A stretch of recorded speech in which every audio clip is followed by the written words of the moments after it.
Hello and welcome to another Movie Facts in 3. Before we begin, please consider subscribing, liking and commenting. Any suggestions are always welcome. They Live is an American science fiction action horror film, released on November 4, 1988, written and directed by John Carpenter. Based on the 1963 short story 8 O'Clock in the Morning by Ray Nelson, which in turn had been made into the comic book, Nada. Starring Roddy Piper, Keith David, and Meg Foster. Following Piper as an unnamed drifter, who is never actually referred to by name in the entire film and only named as Nada in the end credits, as a reference to the comic book, he discovers, through special sunglasses, that the ruling class are aliens concealing their appearance and manipulating people to consume, breed, and conform to the status quo via subliminal messages in mass media. John Carpenter acquired the rights to Ray Nelson's short story prior to production, which he used for the structure of the screenplay. Carpenter wrote the screenplay under the pseudonym of Frank Armitage, because he had taken inspiration from not only Nelson's story, but the comic book and input from the cast and crew. He didn't feel it appropriate to have his name on the screenplay, choosing the name Frank Armitage in honor of one of his favorite writers, H.P. Lovecraft. Henry Armitage being a character in Lovecraft's story The Dunwich Horror. On release in the United States, the original poster's tagline read, "You see them on the street. You watch them on TV. You might even vote for one this fall. You think they're people just like you. You're wrong. Dead wrong." A very long tagline for a movie poster, which would be reduced once the film was released in Britain and other territories. They instead opted for the more concise and to-the-point tagline of, "Who are they, and what do they want?" Debuting at number 1 at the North American box office and taking a gross of $13 million against a budget of only $3 million, it was strangely deemed a box office flop, which would contribute to Carpenter taking a 4-year break from filmmaking. Now regarded by many as a largely underrated work, it had received poor critical response during initial release. In the preceding years since, it has gained favorable critical reappraisal. Once released on VHS, the film quickly found its audience and gained a strong cult following, that continues to this day and has instilled itself into pop culture. When it came to the casting of the unnamed drifter, Carpenter was looking for someone rugged and an everyman that could really sell the role.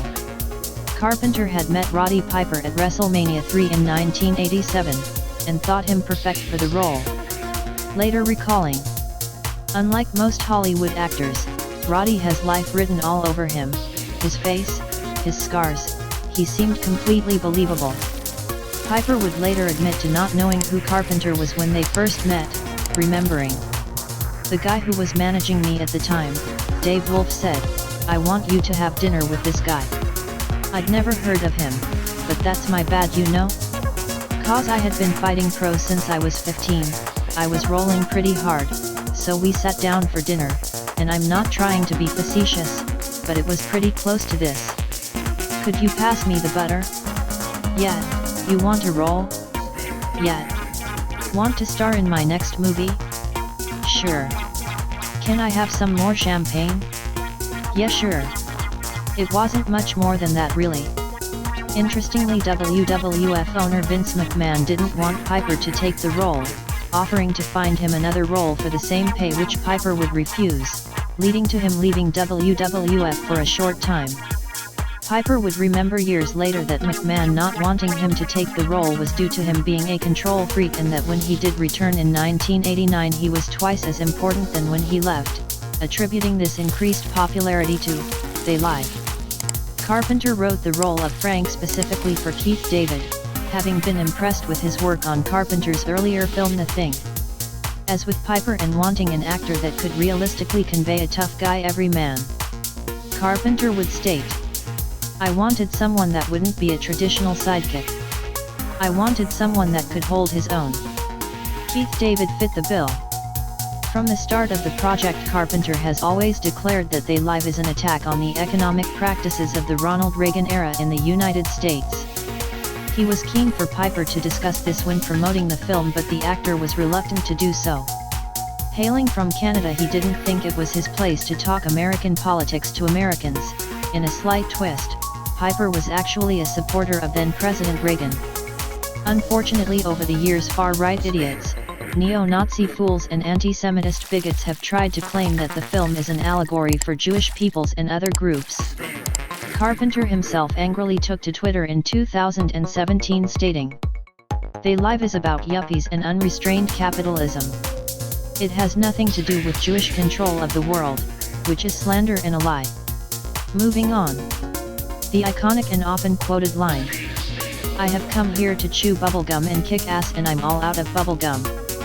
This was a line from Piper himself. He had told Carpenter some trash talk lines he'd been working on for use in the ring that may work in the film. They both agreed on the bubblegum line, which has gone down in film history and made its way into pop culture. Another line from Piper comes when he tells Keith David's Frank, "Brother, life's a bitch, and she's back in heat." The iconic and epic fight scene between Piper and David took a month to rehearse. Lasting 5 minutes and 20 seconds, going through several evolutions, is at its heart a simple argument about Frank's refusal to put the sunglasses on.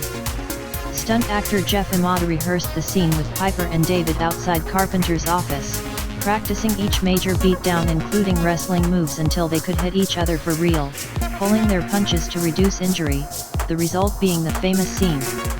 Carpenter stated that the fight was simply scripted as several pages that read "The fight continues." Years later, Carpenter was asked if he ever considered making the fight scene shorter. He simply responded, "Fuck no."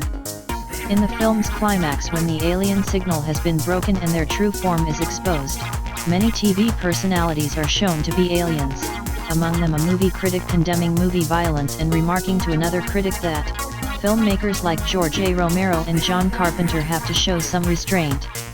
This was a dig at critics of that era who gave Carpenter's work a hard time. The appearance of the two seated critics is likely a reference to Gene Siskel and Roger Ebert, who were the most influential at the time. So that's it for today. Thanks for watching. Please subscribe for more movie facts coming soon. Now go watch a movie. I'm going to watch They Live. Cheers.